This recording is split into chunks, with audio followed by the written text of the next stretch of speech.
Basorot Tovot, Rabotai, Shabbat Shalom. 28 Nissan aujourd'hui, 28 en hébreu, c'est Kohar, c'est de la force. Et on en a besoin, nous tous, pour. Après qu'on a traversé la journée d'hier, on a compris ce qu'on a traversé il y a plus que 70 ans. On comprend où on est aujourd'hui. Et ce qu'il faut retirer de la paracha de cette semaine, en tous les cas, ce qu'on va lire en Israël, dehors d'Israël, ils vont le lire la semaine prochaine. Il y a quelque chose qui n'existe pas aujourd'hui, qui s'appelle la lèpre de l'époque. En tous les cas, ce n'est pas la même d'aujourd'hui.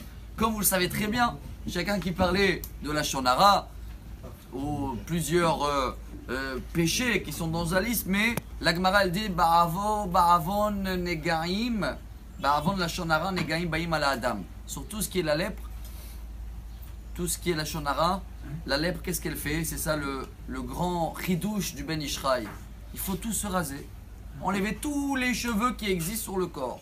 Pour quelle raison? Même les gabottes, je ne sais pas comment dire en français, les sourcils, tout. Pourquoi? Le Ben Ishraï explique que pour découvrir à tout le monde que chaque poil, chaque racine de chaque cheveu, il est individuel. On a l'impression qu'on a beaucoup des cheveux, que ceux-là qui sont devant, ah, c'est ceux-là qu'on les voit. Ceux-là qui sont derrière, on ne les voit pas. Un, il cache l'autre. Celui-là, il couvre un tel.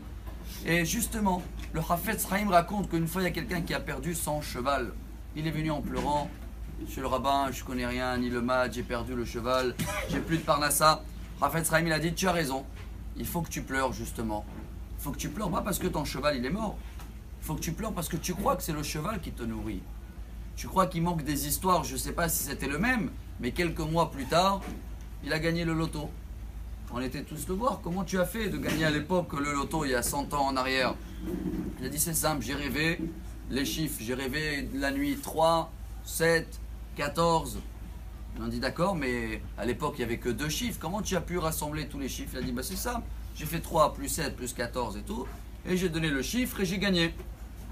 Les gens ils ont calculé les chiffres qu'il a donnés, mais ils ont dit mais attends, tu sais pas le maths, c'est pas du tout le même chiffre.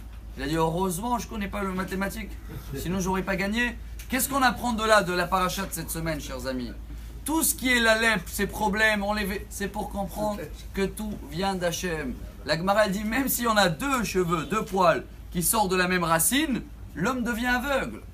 Et ça n'existe jamais. Tellement Akadosh Baruch Hu calcule que chaque poil est nourri. Chaque personne de nous, il a son travail, il a sa parnassa. Donc, il ne faut pas qu'on parle sur un tel et l'autre il m'a fait. Tout ça, ça montre qu'on manque de foi.